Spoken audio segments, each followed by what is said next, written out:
Avec l'avènement des premiers cas de Covid-19 dans la région africaine au début de mars 2020, les pays ont pris un certain nombre de mesures.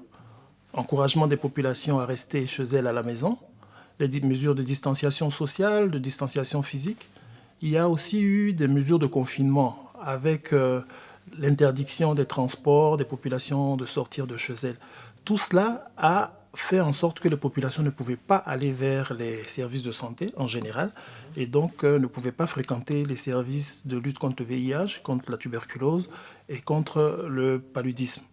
Il y a aussi le fait que pour faire face à la pandémie qui arrivait, les centres de santé ont été réaffectés à la lutte contre la Covid. Donc les centres qui fournissaient des services VIH, qui fournissaient des services de tuberculose et des services de paludisme ont dû être réaffectés avec leur personnel et avec les équipements aussi, dans bien des cas. Donc des équipements qui pouvaient servir au dépistage de la tuberculose, par exemple, ont été affectés à la riposte à la Covid-19.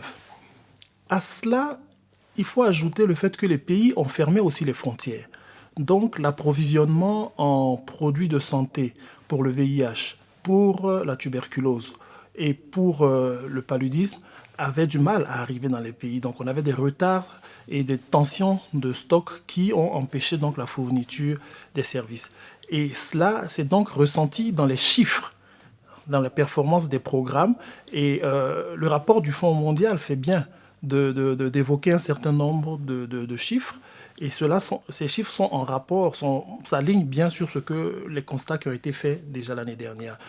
Notamment pour le VIH, on note une diminution de l'accès aux services de prévention de 11% en 2020 par rapport à 2019.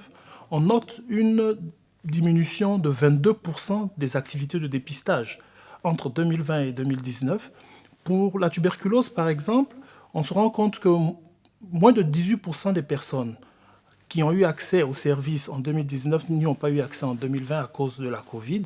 C'est vrai que pour le paludisme, les activités de dépistage ont connu une légère baisse, notamment environ 4,3%, mais cela s'explique.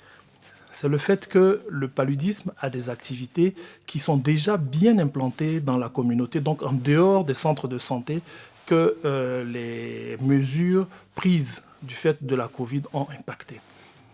Alors, ce qui est intéressant ici de noter, c'est qu'à côté de ces effets sur les performances des programmes, on a pu noter également une admirable capacité des pays de la région à l'adaptation.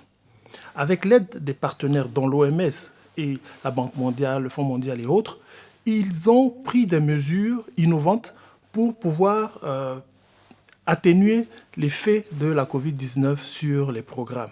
Par exemple, de plus en plus d'activités ont été effectuées dans la communauté avec beaucoup d'acteurs communautaires.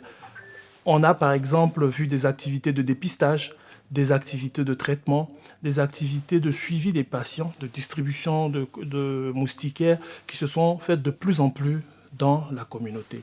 Il y a eu aussi l'intégration des services.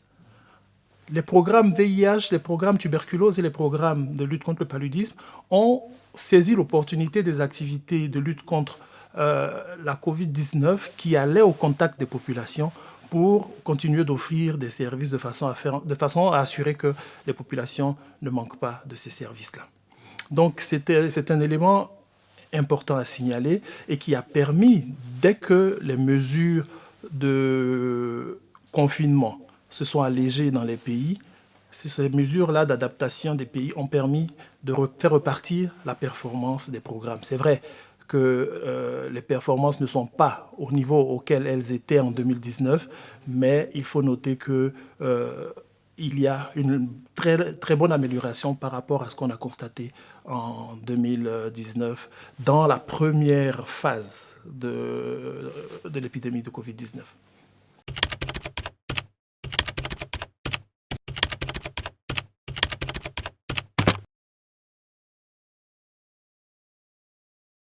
Il faut savoir que les investissements qui sont faits dans la riposte au VIH, à la tuberculose et au paludisme visent à supporter des activités de promotion de la santé, des activités de prévention pour empêcher que les affections se propagent dans la communauté, vise aussi à fournir des services de soins et de traitement qui permettent aux populations infectées de rester en vie le plus longtemps possible.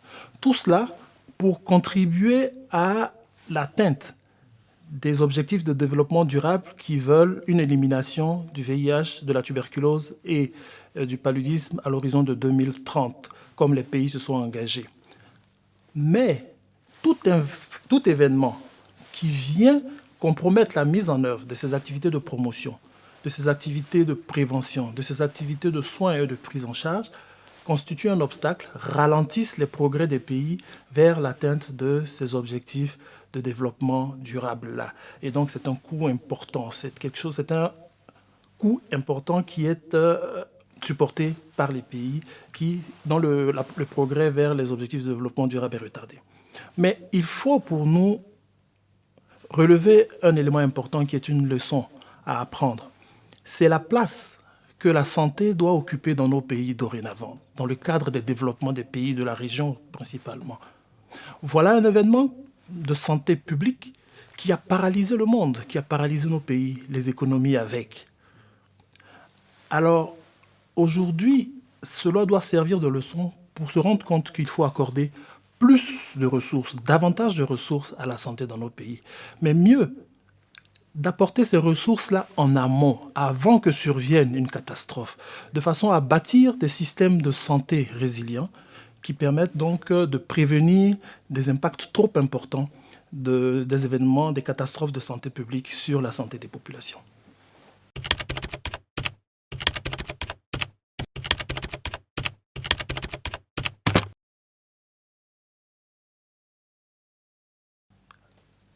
Le travail de l'OMS a commencé bien avant la riposte à Covid, bien avant que la pandémie de Covid n'arrive. L'OMS, à travers l'équipe en charge des urgences, a préparé les pays de la région à mettre en place des mécanismes pour faire face le plus rapidement possible et efficacement aux ripostes. Et cela a beaucoup aidé en Afrique. Et on s'est aperçu de cela dès que les premiers cas de Covid se sont manifestés dans la région. Nos pays ont su faire face efficacement. Et ça, c'est grâce au travail préalable fait par l'OMS.